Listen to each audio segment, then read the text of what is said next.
think they take a big risk, by the way, Ryan, with Yeah. this 3-part episode. Absolutely. I don't know. It's just, I feel like I don't have the end of the story because we don't have the end of the story as of right now. So it's hard to see where they're going with it and what it's going to be, and so it's almost too much of I think a 3-parter is too much. I don't mind a 2-parter. And you're right, it is a risk, and I'm pretty sure that's exactly what Deep Space Nine was for 7 years, was a risk.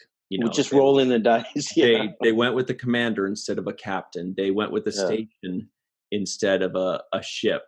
They went with a little bit more serialized. I mean, so they were taking risks from the beginning. And you're right, this is one of them where they're like, episode 1 of season 2, they're like, let's try something new. Let's see what we can do here. I think it's cool that they were at least afforded, that to where they said, you can be as creative as you want to be. You can take risks. You can try stuff out. Maybe some of it didn't work. We'll see.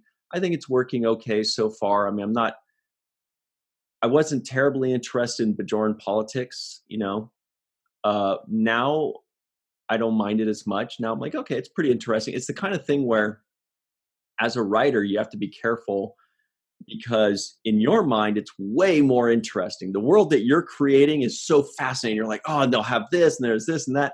But it's you have to be careful because other people might not think it's as interesting. So far, I think they're doing a great job with it, of course. I remember back in the day, the first couple seasons didn't do much for me.